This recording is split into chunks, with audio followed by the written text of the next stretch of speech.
சிம்ம ராசியில் பிறந்த நண்பர்களுடைய வாழ்வாதாரத்திலையும் வாழ்க்கையிலையும் வரக்கூடிய ஜனவரி மாதத்தில் இந்த பிரபஞ்சமானது எந்த மாதிரியான மாற்றங்களை தரப்போகுதுன்றதை பற்றி தானுங்க முழுமையாக பார்க்க போகிறோம் இந்த காணொலியில். ஜனவரி மாதம் 1ஆம் தேதி திங்கட்கிழமை அதிகாலை மகம் நட்சத்திரம்னு சொல்லக்கூடிய சுக்கிர பகவான் பிறந்த நட்சத்திரத்தில் 3வது பாதத்தில் சிம்ம ராசியில் 129 டிகிரியில் கன்னியா லக்னத்தில் தான் இந்த மாதம் பிறக்கப்படுது. 2024வது வருடத்துடைய வருடத்தின் முதல் மாதமான ஜனவரி மாதத்தில் சிம்மராசி நண்பர்களுக்கு சாதகமாக இருக்க போகுதா இந்த ஜனவரி மாதம், அல்லது இந்த ஜனவரி மாதத்தில் என்னென்ன மாற்றங்கள் வரப்போகுதுன்றதை பற்றி தான் முழுமையாக பார்க்க போகிறோம். ஜனவரி மாதம் 1ஆம் தேதியிலிருந்தே நிறைய மாற்றங்கள் வரப்போகுது. ஜனவரி மாதம் 16ஆம் தேதி வரை சிம்மராசி நண்பர்களுக்கு பொதுவாக உங்களுடைய ராசியாதிபதி ராசிக்கு 10வது பாவகத்துக்கு அதிபதி, ராசிக்கு 4வது பாவகத்துக்கு அதிபதி, இவங்கெல்லாம் ரொம்ப வலுவாக இருந்தால் அது அருமையான நேரம், அற்புதமான நேரம்.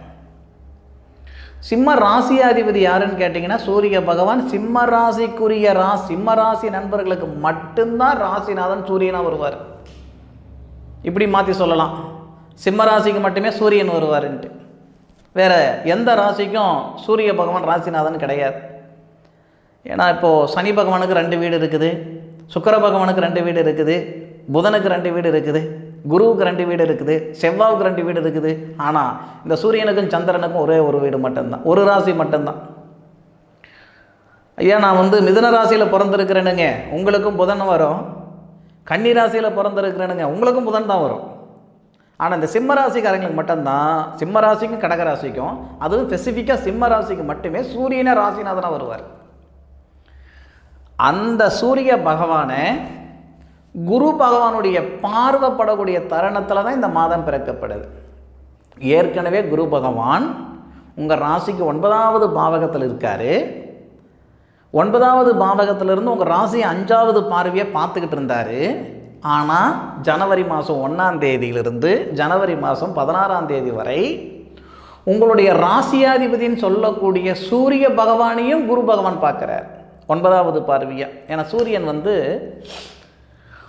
வருட பிறப்பு அல்லது மாத பிறப்பு அன்னைக்கு ஜனவரி 1ஆம் தேதி பூரம் நட்சத்திரம் முதல் பாதத்தில் 255 டிகிரியில் சூரியன் இருப்பார், தனுசு ராசியில் இருப்பார்.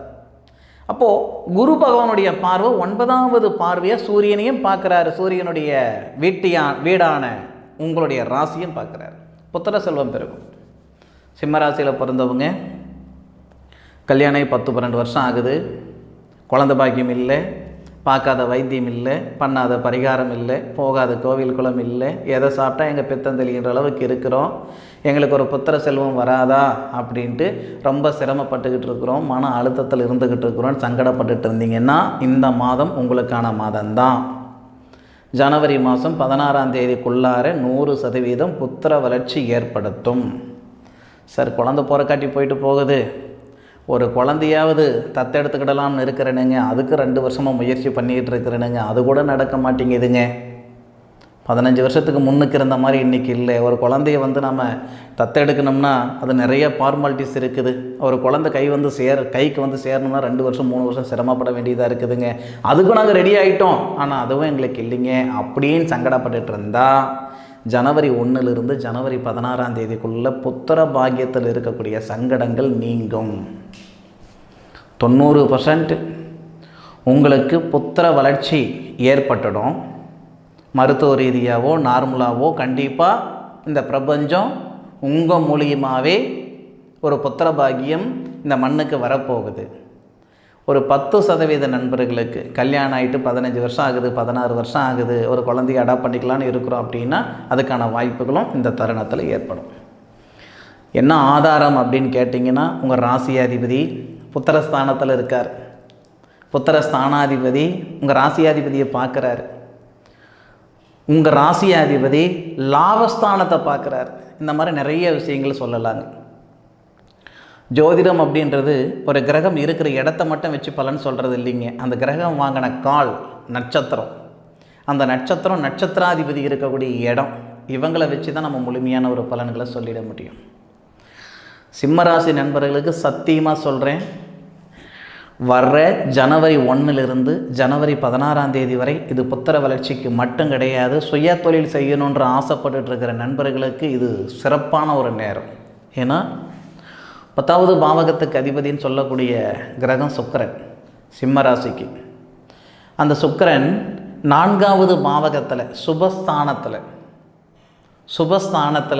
4வது பாவகத்தில் சனி பகவானுடைய நட்சத்திரமும் வாங்குவார், சனி பகவானுடைய பார்வையும் வாங்குவார். சனி பகவான் அப்படின்னா உங்கள் ராசிக்கு ஆப்போசிட்டானவர், கெட்டவராகவே வச்சுக்கோங்க. ஆனால் ராகு நட்சத்திரத்தில் வாங்கியிருக்கார் சனி பகவான் திருக்கணித பிரகாரம். அப்போது அந்த சதய நட்சத்திரத்தில் தான் நீதியும் நேர்மையும் தவறாமல் இருக்கக்கூடிய யமனேஸ்வரர் பிறந்தவர். விதிகாரகன் சொல்லக்கூடிய சனி பகவான் சதய நட்சத்திரத்தில் இருந்து 10வது பார்வையாக உங்களுடைய ராசியும் பார்க்குறாரு, 7வது பார்வையாக உங்கள் ராசியை பார்க்குறாரு, 10வது பார்வையாக உங்கள் ராசிக்கு 4வது பாவகத்தில் இருக்கக்கூடிய உங்கள் தொழில் ஸ்தானாதிபதியை பார்க்குறாரு.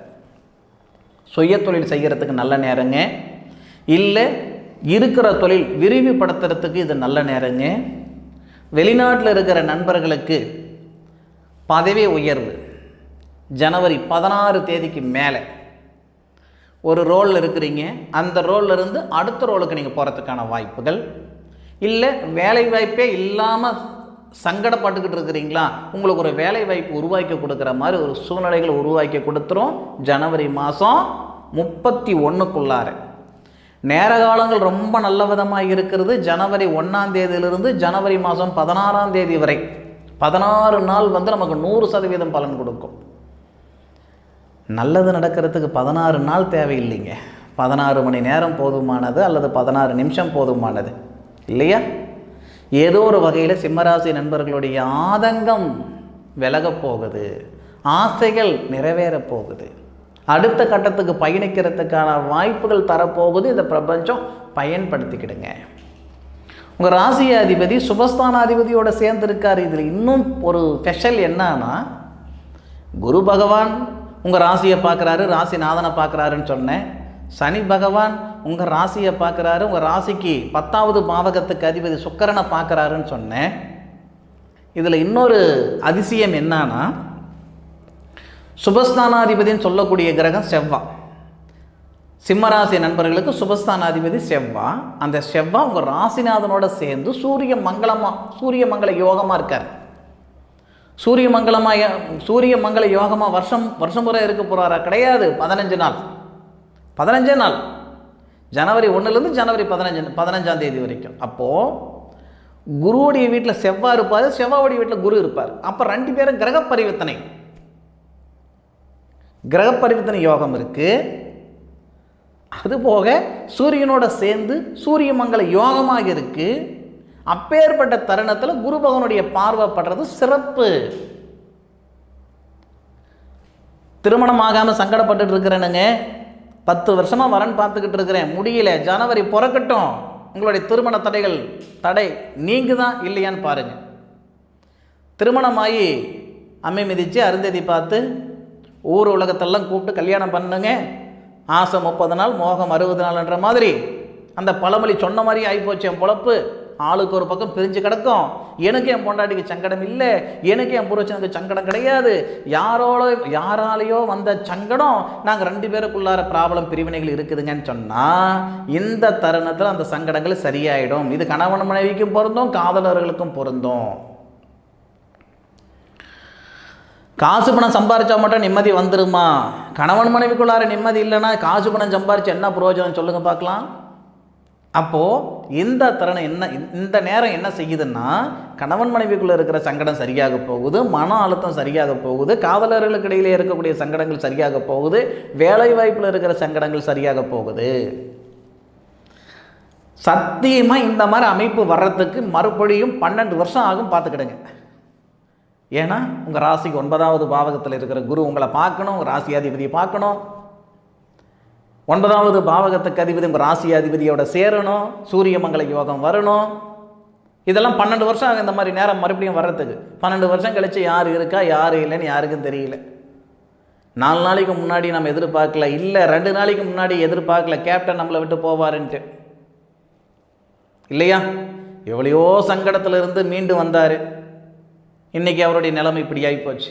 அந்த மாதிரி இந்த பிரபஞ்சம் மாதிரி ஒரு இயக்குனர் அடுத்தது என்ன காட்சி கொடுக்க போகிறாருன்ற மாதிரி, இந்த பிரபஞ்சம் மாதிரி ஒரு இயக்குனர் வந்து சத்தியமாக கிடையவே கிடையாது. அடுத்தது நமக்கு சாதகமாக செய்ய போகுதா அல்லது பாதகமாக செய்ய போகுதா அப்படின்றது இந்த ஜோதிடத்தின் மூலியமாக தான் அடுத்து நடக்க போகிற விவரங்கள் இதுதான் அப்படின்னு ஓரளவுக்கு தெரிஞ்சுக்கிடலாம். ஓரளவுக்கு இல்லை, நல்லாவே தெரிஞ்சுக்கிடலாம். சிம்மராசி நண்பர்களுக்கு சத்தியமாக நிச்சயமாக சொல்கிறேன், இது நல்ல நேரம், அருமையான நேரம், பயன்படுத்திக்கோங்க. நேரம் நல்லா இருக்குதுன்னு மட்டும் நம்ம வீட்டிலே உட்காந்துக்கிட்டால் வேலைக்கு ஆகாதுங்க. தயவு செய்து புரிஞ்சுக்கோங்க. நேர காலங்களோடு நாமளும் பயணித்தாதான் போக வேண்டிய இடத்துக்கு போய் சேர முடியும். பகலில் வெளிச்சத்தில் நம்ம செய்யாத வேலை பகல் முடிஞ்சு ராத்திரி வந்து நம்மளால் செஞ்சிட முடியாது. அந்த மாதிரி பகல் எப்படி பிரகாசமாக இருக்கோ சூரிய உதயத்தில், அந்த மாதிரி ஒரு நாட்கள் தான் இந்த ஜனவரி மாதம் 16 தேதி வரை. 16 தேதிக்கு மேற்கொண்டு நான் பாதகமாக இருக்குன்னு சொல்ல மாட்டேனுங்க. ஆனால் பரவாயில்ல, சாதகமாக இருக்கக்கூடியது ஜனவரி 16ஆம் தேதிக்குள்ளார நல்லது நடக்கும், நல்லது மட்டுமே நடக்கும். தயவு செய்து இந்த காணொலியை பார்த்து புரிஞ்சுக்கிட்டு முயற்சி பண்ணுங்க. முன்னுக்கு போகிறதுக்கான பாதை என்னன்றது தேடுங்க. அதுபோக இந்த வருடத்தில் நிறைய மாற்றங்கள் எல்லாம் இருக்குது. குரு பகவான், ராகு கேது, சனி பகவான், இந்த மாதிரி நிறைய கிரகங்களுடைய அமைப்புகள், ஏற நட்சத்திரம், நிறைய மாற்றங்கள் இருக்குது. உங்களுடைய சுய ஜாதகம் பாருங்கள். உங்களுடைய சுய ஜாதகத்தில் என்ன திசை நடக்குது, என்ன புத்தி நடக்குது, திசைநாதர் எங்கே இருக்காரு, புத்திநாதர் எங்கே இருக்கிறாரு, அதுக்கு என்ன வழிமுறை, என்ன பரிவர்த்தனை இப்படின்ற விஷயங்களெல்லாம் தயவு செய்து உங்களுடைய ஜோதிடர்கிட்ட உங்களுடைய ஜாதகத்தை பாருங்கள். என்னுடைய காணொலியை முழுமையாக பார்த்ததுக்கு மனசிலிருந்து மனமார்ந்த நன்றிகளை சொல்லிக்கிட்டு மீண்டும் அடுத்த ஒரு அற்புதமான தருணத்தில் உங்கள் அனைவரையும் சந்திக்கும் வரை உங்களிடமிருந்து விடைபெறுவது உங்கள் வீட்டு ஜோதிட நண்பனான மா காளிதாஸ் மணிகண்டன். திருச்சிற்றம்பலம். வாழ்க வையகம், வாழ்க வளமுடன், வாழ்க வளமுடன்.